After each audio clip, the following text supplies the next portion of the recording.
গভীর রাত্রিতে তাহাজ্জুদের সময় রাসূল আকরাম সাল্লাল্লাহু আলাইহি সাল্লাম একদিন মদিনার মসজিদে নববীত নবীজি তাহাজ্জুদের সময় তশরিফ আনছেন। দেখুন যে নবীজির মসজিদে একজন মানুষ গায়ের মাঝে একটা চাদর ফেসাইলার মানুষটা বড় দুঃখী মানুষের মতো দেখা যায়। আমার নবীজিরে দেখিয়া মানুষটা খাড়া হইয়া নবীজিরে সালাম জানাই। আল্লাহর হাবিবে ফরমাইন, খেরে এত দুঃখী মানুষের মতো আমি নবীর মসজিদে। মানুষটার চেহারার মাঝে একটা দুঃখের ছাপ দেখা যায়।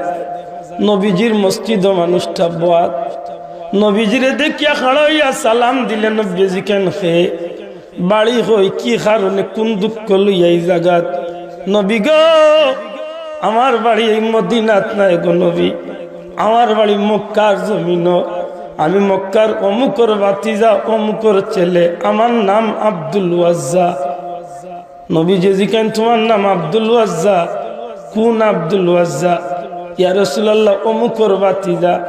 নবী এখন, তুমি তো বড় সম্ভ্রান্ত পরিবারের মানুষ, বড় ধনী পরিবারের মানুষ, তোমার এই হাল খেনে চকুর বাড়ি দাঁড়িয়া খান্দন আরম্ভ করল।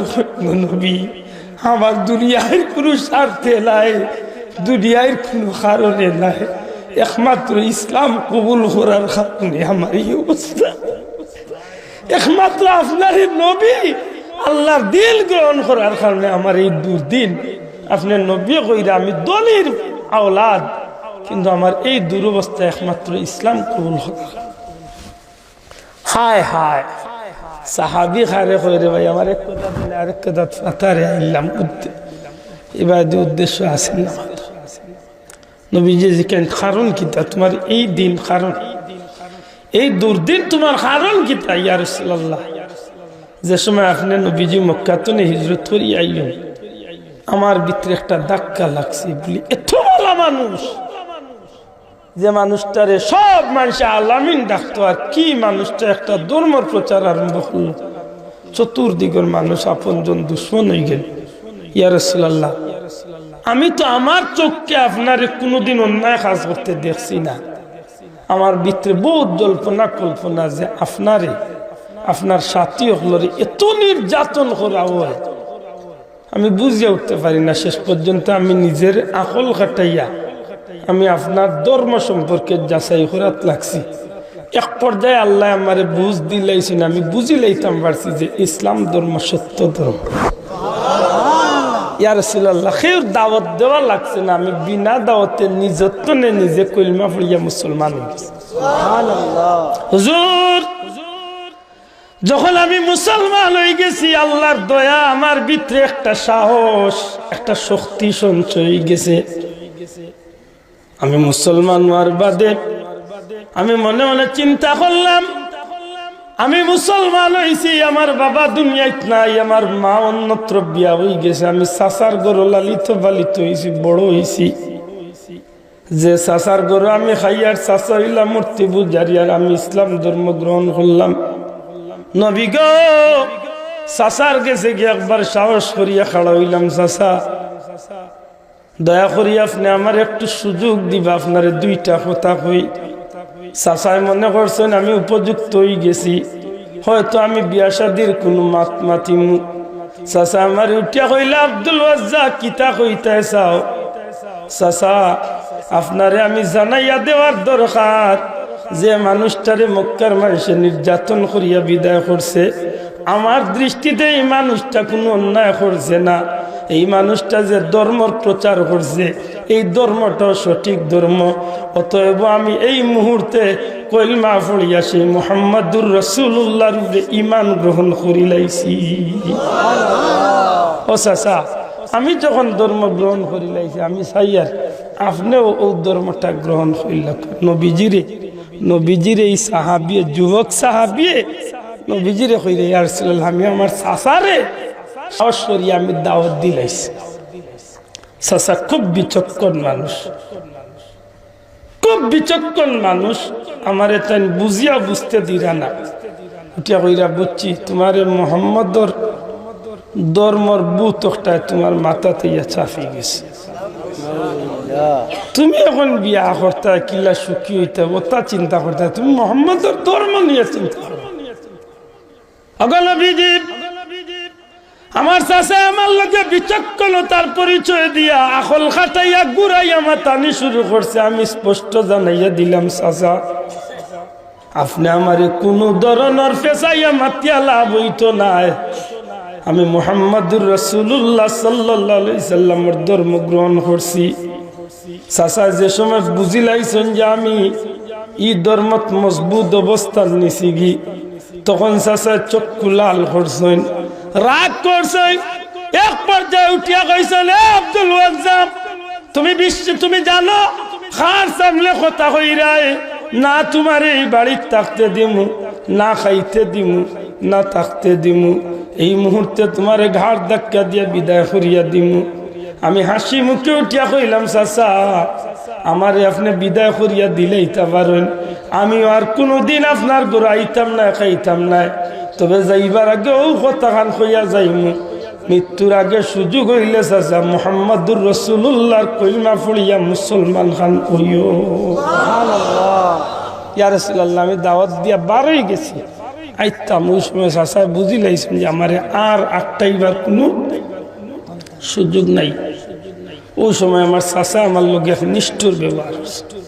হুজুর আমার চাচা আমার দমক সুরে ডাক দিয়া কই, মোহাম্মদ আব্দুল ওয়াজ্জাব সত্যি যদি তুমি যাইতে গিয়ে আমার গর্তনে আমি তোমারে ছোট্ট তনে লালন পালন করিয়া বড় করছি।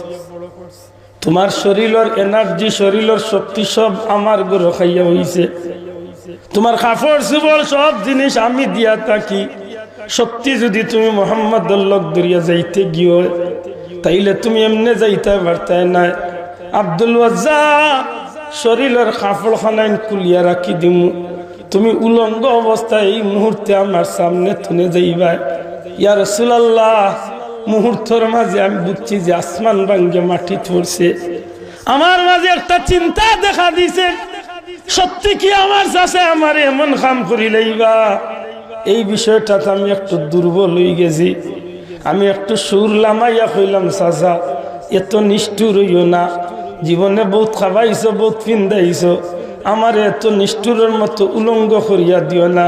নবী গো ওই সময় বুঝিলাইতে পারছেন চাচা যে এই পয়েন্ট আমি দুর্বল হয়ে গেছি।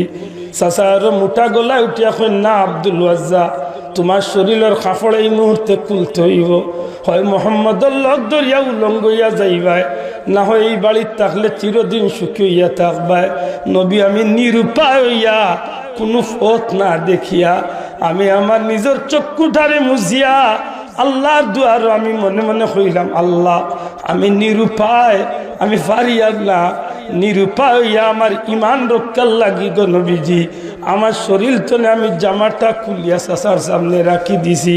উঠিয়া কইছি, চাচা গো অত নিষ্ঠুর হইও না, আমার কাপড় জামাটা অন্তত পক্ষে থাকুক, আমার লজ্জাস্থান খান গুড়া থাকুক, কিন্তু মানছে না গো নবীজি। আমার চাচা আমার কথা খান মানছে না, নিষ্ঠুরের মতো আমার উলঙ্গ করতে বাধ্য হয়েছে। শেষ পর্যন্ত আমি আল্লাহর জাত্রে সাক্ষী রাখিয়া ইমান রক্ষার স্বার্থে আমি উলঙ্গ হইয়া চাচার সামনে তনে আমি বিদায় হইয়া আইছি।